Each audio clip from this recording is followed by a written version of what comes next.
ಕಲಬುರಗಿ ಸೇರಿದಂತೆ ಕಲ್ಯಾಣ ಕರ್ನಾಟಕದ 5 ಲೋಕಸಭಾ ಕ್ಷೇತ್ರಗಳಲ್ಲಿ ಕಾಂಗ್ರೆಸ್ ಭರ್ಜರಿ ಜಯಬೇರಿ ಬಾರಿಸಿದೆ.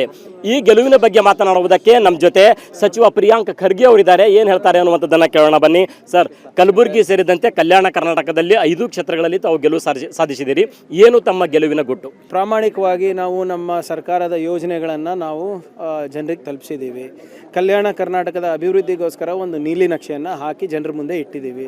ನಮ್ಮ ಪ್ರಣಾಳಿಕೆಯಲ್ಲಿ ಬಹಳ ಸ್ಪಷ್ಟವಾಗಿ ಉದ್ಯೋಗದ ಬಗ್ಗೆ, ರೈತರ ಬಗ್ಗೆ, ಕಾರ್ಮಿಕರ ಬಗ್ಗೆ, ಶ್ರೀಸಾಮಾನ್ಯನ ಆರ್ಥಿಕ ಸಮಾನತೆ ಬಗ್ಗೆ ಇವೆಲ್ಲನೂ ಕೂಡ ಮುಂದಿಟ್ಟು ಚುನಾವಣೆ ಮಾಡಿದ್ದೀವಿ. ನಾವು ಜಾತಿ ಆಧಾರದ ಮೇಲೆ, ಧರ್ಮದ ಆಧಾರದ ಮೇಲೆ, ದೇವರ ಹೆಸರ ಮೇಲೆ ಚುನಾವಣೆ ಮಾಡಿಲ್ಲ.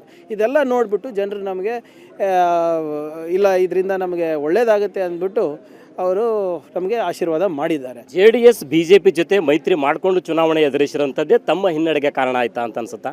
ನೋಡಿ, ಮೇಲ್ನೋಟಕ್ಕೆ ನೀವು ಅಂಕಿಅಂಶಗಳು ನೋಡಿದ್ರೆ ಹಾಗೆ ಕಾಣಬಹುದು.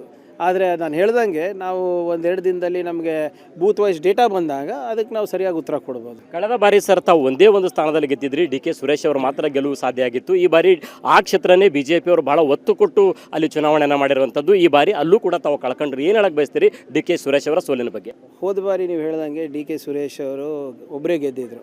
ಆಮೇಲೆ BJP ಅವರು ಸ್ವಲ್ಪ ಟಾರ್ಗೆಟ್ ಮಾಡೇ ಮಾಡ್ತಾರೆ. ಈಗ ಹೋದ ಬಾರಿ ಖರ್ಗೆ ಸಾಹೇಬ್ರಿಗೆ ಟಾರ್ಗೆಟ್ ಮಾಡ್ದಂಗೆ ಈ ಬಾರಿ ಅವರಿಗೂ ಟಾರ್ಗೆಟ್ ಮಾಡಿರೋದ್ರಲ್ಲಿ ಯಾವುದೇ ಅನುಮಾನ ಇಲ್ಲ. ಇಂಡಿಯಾ ಮೈತ್ರಿಕೂಟ 295 ಸ್ಥಾನಗಳು ದೇಶದಲ್ಲಿ ಗೆಲ್ತದೆ ಅಂತ ಭರವಸೆ AICC ಅಧ್ಯಕ್ಷರು ತಾವು ಸೇರಿದಂತೆ ಪಕ್ಷದ ಎಲ್ಲ ಮುಖಂಡರು ವ್ಯಕ್ತಪಡಿಸ್ತಾ ಇದ್ರಿ. ತಮ್ಮ ನಿರೀಕ್ಷೆಯಲ್ಲಿ ಹುಷಿಯಾಗಿದೆ. ಜನ ನಿಮ್ಮ ನಿರೀಕ್ಷೆ ಮಟ್ಟಿಗೆ ಕೈ ಹಿಡಿದಿಲ್ಲ. ಏನು ಹೇಳಕ್ಕೆ ಬಯಸ್ತೀರಿ? ನಾವು ಬರೀ ಕಾಂಗ್ರೆಸ್ನವ್ರು 100 ಹೊಡೆದಿದ್ದೀವಿ, ಪ್ಲಸ್ ನಮ್ಮದೆಲ್ಲ ಮೈತ್ರಿ ಒಕ್ಕೂಟ ಸೇರಿದ್ರೆ 250 ಆಗ್ತಾಯಿದೆ. ನಮ್ಮ ಪ್ರೆಡಿಕ್ಷನ್ ಬಗ್ಗೆ ವಿಚ್ ಈಸ್ ವೆರಿ ಕ್ಲೋಸ್, ಅದ್ರ ಬಗ್ಗೆ ಚರ್ಚೆ ಆಗ್ತಾಯಿದೆ. ಏನೇ ಇರಲಿ, ಜನರು ತೀರ್ಪು ಕೊಟ್ಟಿದ್ದಾರೆ. ಕಾದು ನೋಡೋಣ ಸಂಜೆ ತನಕ ಏನೇನಾಗುತ್ತೆ ಅಂತ. ಸರ್, ಕೇಂದ್ರದಲ್ಲಿ ಸರ್ಕಾರ ರಚನೆಗೆ ಸಂಬಂಧಪಟ್ಟಂಗೆ ಏನಾದರೂ ಕಸರತ್ತು ನಡೆಸ್ತೀರಾ? ಯಾಕಂದರೆ ನಿತೀಶ್ ಕುಮಾರ್ ಆಗಿರ್ಬೋದು, ಚಂದ್ರಬಾಬು ನಾಯ್ಡು ಆಗಿರ್ಬೋದು, ತಮ್ಮ ಜೊತೆಗೆ ಒಂದ್ಸಲ ಬಂದು ಹೋದಂಥವ್ರೆ ಅವರು. ಹಿರೇಮಠ ಅವರೇ, ಚುನಾವಣೆ ನಡೆಸೋದೇ ನಾವು ಅಧಿಕಾರಕ್ಕೋಸ್ಕರ. ಅಧಿಕಾರ ಯಾಕೆ ಬೇಕು ನಮಗೆ? ಜನ ಸೇವೆ ಮಾಡಲಿಕ್ಕೆ, ಸಂವಿಧಾನ ಉಳಿಸ್ಲಿಕ್ಕೆ, ಜನರಿಗೆ ಒಳ್ಳೇದು ಮಾಡಲಿಕ್ಕೆ.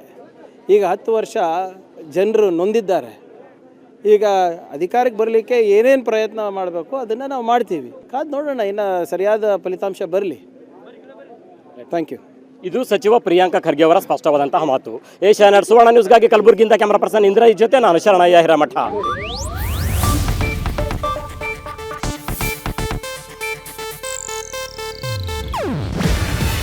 ಇದು ಏಷ್ಯಾನೆಟ್ ನ್ಯೂಸ್ ನೆಟ್ವರ್ಕ್ ಪ್ರಸ್ತುತಿ.